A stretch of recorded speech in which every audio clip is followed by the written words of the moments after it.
हिमाचल के रामपुर में गुरुवार की सुबह वैसी नहीं थी जैसी रोजाना हुआ करती थी।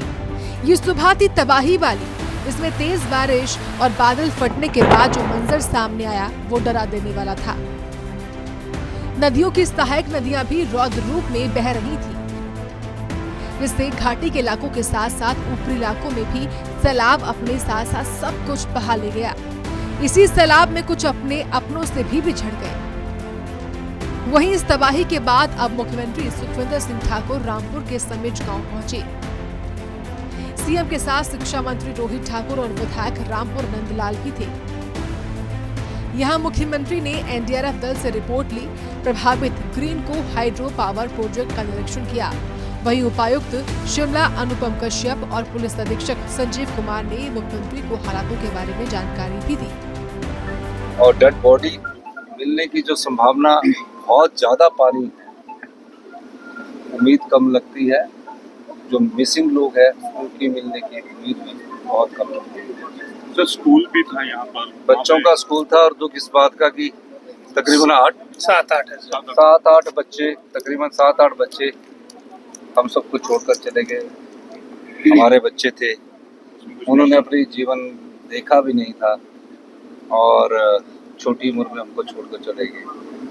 और हमारी बहनें, माताएं जो 16-17 के करीब हम लोगों को छोड़कर चली गई। ये बड़े दुख की बात है। जिन परिवारों के लोग बचे हैं और जिनके घर पूरी तरह नष्ट हो गए, उनके लिए अभी मैंने कुछ घोषणा की। क्या घोषणा है सर, कैसे उनको रिलीफ दिया जाएगा? अभी मैंने कहा कि एकदम जहां भी किराए का मकान मिलता है गांव में 5,000 रुपया सरकार उपलब्ध करवा दे।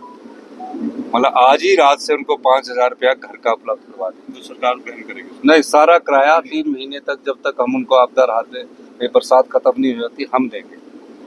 खाना पीना और उनके स्टोव में गैस का सिलेंडर, चूल्हा, वो सब हम आज उपलब्ध करवा देंगे। ये और इसके अलावा 50,000 रुपया उनको अभी घर के जो अपने कपड़े या खरीदने के लिए वो हम उपलब्ध करवाने जा रहे हैं। लेकिन ये चीजें, इन चीजों से उनके परिवार के लोगों को हम वापस नहीं ला सकते। ये सिर्फ हम मरहम लगाने का काम कर रहे हैं। इस तबाही का निरीक्षण करने प्रदेश के डिप्टी सीएम मुकेश अग्निहोत्री भी पहुंचे। डिप्टी सीएम ने निर्माणाधीन पेयजल योजना के सोर्स का निरीक्षण किया। बता दें, बादल फटने से आई बाढ़ ने इस योजना के पंप हाउस, मशीनरी और टैंकों का नामो निशान मिटा दिया है। अब इस योजना को दोबारा स्थापित करने के लिए विभाग को निर्देश दिए गए हैं। ये हाल हिमाचल में मानसून के दोबारा सक्रिय होने के बाद खड़े हुए हैं। बादल फटने के बाद समेज खड्ड में जलस्तर ऐसा बढ़ा कि पानी आसपास के घरों को छूते हुए लोगों की निजी संपत्ति को तबाह करते हुए आगे बढ़ा। आलम साफ है कि किस तरह से यहाँ पर पानी ने लोगों के घरों के साथ साथ फसलों को भी नुकसान पहुँचाया है। इससे कुछ ही दूरी पर खड्डे के ऊपरी हिस्सों में हाल इससे भी खराब है। फिलहाल हालातों से निपटने के लिए एनडीआरएफ, एसडीआरएफ और सेना के साथ साथ स्थानीय लोग भी एक दूसरे का सहयोग कर रहे हैं।